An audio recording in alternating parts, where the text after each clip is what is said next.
think I found a reliance in Jesus at the beginning of this year, Jay, that I have like deeper than I ever have. And I think that that's what's bringing the breakthrough to it.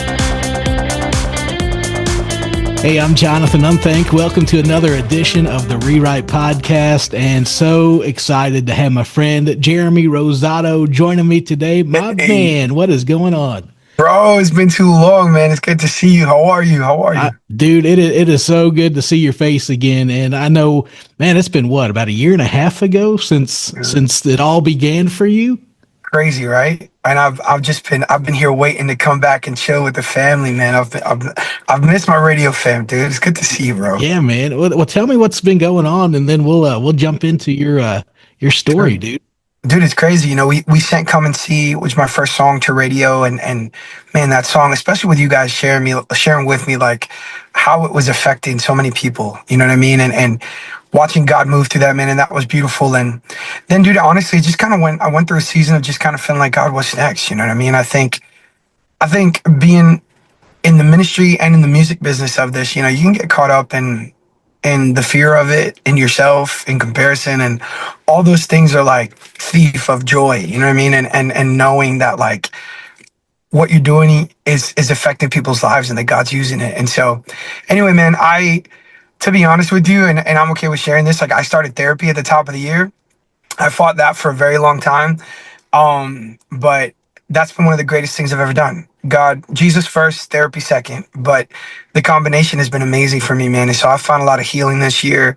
And there's just been a lot of new things, dude. And so starting therapy kind of opened up the world of me wanting to just kind of heal more, bro, and be more authentic. And so I got into a room and wrote a song called Hero in the Room with a couple friends of mine, Colby and Justin. And I didn't even think that was going to come out, Jonathan, to be honest with you, Jay. It was literally just so that little Jeremy could heal. And so the 33-year-old Jeremy could be, you know, a man that wasn't dealing with like triggers of certain things. And all that to say, like, we finished the song, we all sat there and cried together. And you know me, you know that this is how God made me. I just cry all day long. But but I remember having a meeting with my label literally about 30 minutes after I finished. We had a dinner set, and it was kind of crazy timing. And I left the session and I had the demo, and I sat with my A&R, and I was like, Garrett, if you believe in me and you trust me, you got to put this song out. And I was like, you need to do it right away. And so I just believed that God was going to do it, and God did it, man. And so they gave me, thank God for my team. I love my label. It's been amazing to me, man. And we put the song out, bro. I had 3 days to turn this song in. We just wrote it. That doesn't happen. So, but I just really believed that God was going to use it. And man, it changed my life, and it changed the trajectory of my career. And literally overnight, man, the numbers that were okay became 10 to 30 to, I think we're sitting at like 60 or 70 million views across social media now, dude. And so I got an album out of that. And then it just kind of was just like, man, I knew that God was going to use the song to change my career. But the biggest thing that God did in that was just like with Come and See, just at a bigger level, allow Hero and then Keep Holding On to affect people in a way I don't even know if I've experienced yet, man. And so the stories that have come just from how God has met people with this song through a video that sometimes I hate filming and sometimes I know it's cringy, but God's using it.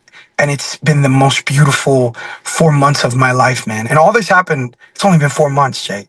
So I am a man that has experienced God breathing on my music and my career and my life, and all of a sudden miracle hit my life, man. And he did it, and he's opened. It's just been amazing. That's great, man. Yeah. And just by being honest with yourself and being honest with him, you know, just hey, God, here I am. I'm just being vulnerable. Yeah. You know me more than anyone else, but I just want to be honest. And then you're putting it on paper. Yeah. And that's where people live lives too. That's where I live my life too, is just the more honest I am with the Lord, the more I can hear him more clearly. And then it's like, I'm just downloading what he's given me and speaking it to others, encouraging others. And same with you with the, with lyrics to a song, putting it to a melody. Dude, that's good stuff. Good stuff, amazing, man. Well, tell me about how you came to faith in Jesus. That's what the Rewrite Podcast is all about, man. I want to hear your story. Dude, I don't know. I grew up in a very Pentecostal Christian church, a storefront church in Queens, New York. And so I make the joke, and I'll probably get in trouble for this. I'm not going to say it on here. I just say I came out the womb just hands up, lifted, worshiping the Lord. You know what I mean? Praying. Because my mom, dude, she loves the Lord so much, man. And I've never known a life without Jesus, you know what I mean? Because of how much she believes in the Lord, man. And so I grew up with a Puerto Rican mom praying in the middle of the night. You know, you wake up like, oh God, what is happening, Lord? And she's still like that. She'll still let me know I was up at 3 a.m. praying. And so, but how incredible that is, you know what I mean? And I've not been perfect. I've had my moments of dumb, you know what I mean? And growing up and finding myself as a young man. But dude, the faith I have, the way I love my Jesus now is because my mom loved him first, man. And the testimony of just her life. When I was born, I actually needed a liver right away. And so I was going to die without a new liver, is what they were telling my mom. And so she couldn't take me out of the hospital for a long time anyway. And so she found herself believing God for a miracle, that he was not going to forfeit um, the promise that he gave her, that she wasn't going to just lose her baby, because this was her promise. And man, if you think about my music and you think about my songs, like I've got to give my mom, like I've got to honor her, dude, because I write songs about miracles because I'm a living one, and I've experienced it because of Wendy's faith. And so, long story short, she ends up at like a revival in New York City, and the evangelist and the church finds out that this woman's baby's going to die without a liver and needs a transplant. And so, I think I was on the transplant list or about to be put on, and uh, dude, they find out, and that entire service, from my mom tells me, ends up becoming just hours of this church like interceding and believing God for a miracle for her son. She leaves the service, Jay. This is crazy. I don't usually share this anywhere. I don't think I've ever shared this with anyone online, but she leaves that service and she ends up back at the hospital to see me. Can't find me in the NICU that she had always seen me in. Starts kind of freaking out, thinking that she got there at a moment where some bad happened. And the nurse that's been there with her for a while, because it's been a long time, and she finds her. She's like, "Mommy, like your baby, he's actually doing really well. We need to talk. Like, we're gonna grab the doctor." 33 years ago, the labs weren't electronic, you know, and everything the way they are now, and so they had lost a bunch of the lab work. And so, in a routine checkup, they found that my liver had regenerated and healed. And this moment happened literally as she left that. Isn't that crazy?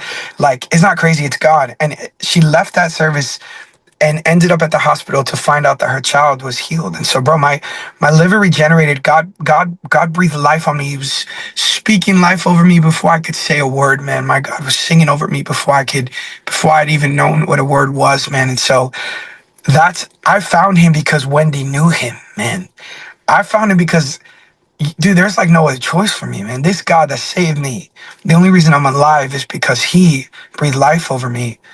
That's why I love him the way I do. That's why I believe him the way I do. That's why I tell people about him the way I do, man. And so, yeah. And so I've always loved the Lord. I've been serving in church my whole life. And I think about 18, I had kind of like my Jesus moment where I fell in love with my Jesus and not just my mom's either. You know what I mean? Because it's important for me to know him my whole life. But there was a moment around 18 where I just kind of gave my life to him because I recognized who he was to me.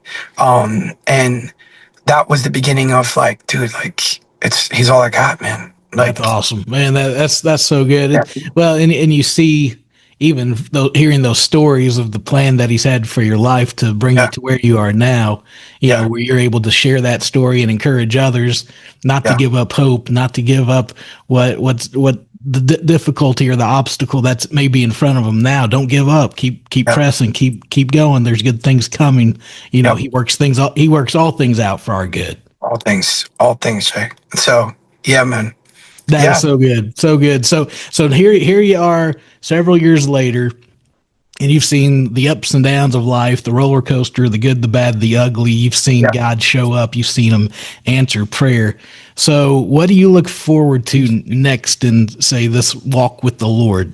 Because you're like, man, all right, today, God, we got a fresh 24. What are we going to do What are today? we gonna do?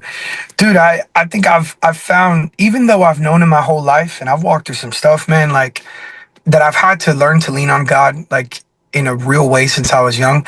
I think I found a reliance in Jesus the beginning of this year, Jay, that I have like deeper than I ever have. And I think that that's what's bringing the breakthrough too. It's like I'm just holding on like to whatever he has for me. And so like, yeah, I've got like hopes and dreams and more things I want to see and accomplish and in my life personally and in my ministry. But I'm just kind of like, God, I don't want to control this anymore. Mhm.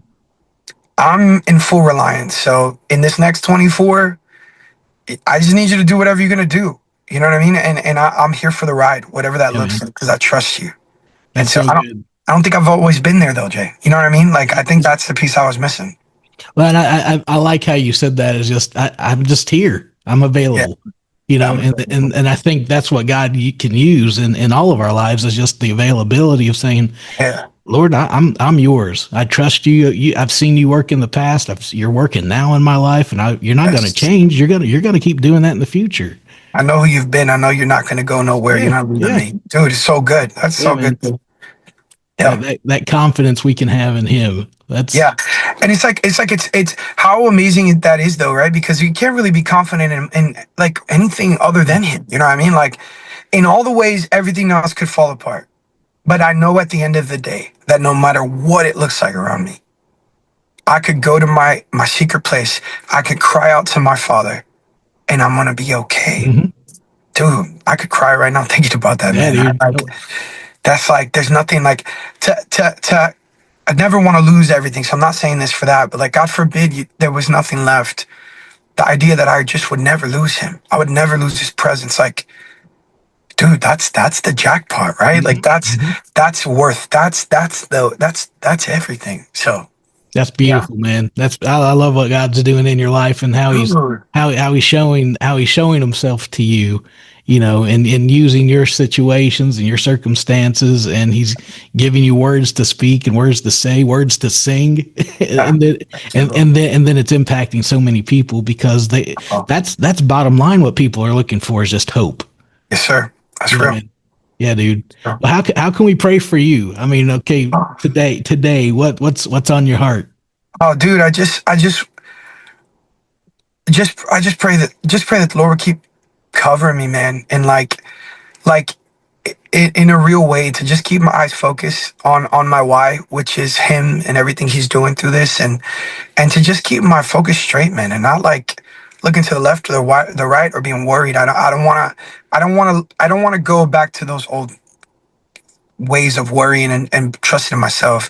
Just pray that I would continue to lean on him and be in full reliance like I've learned to be. Yeah.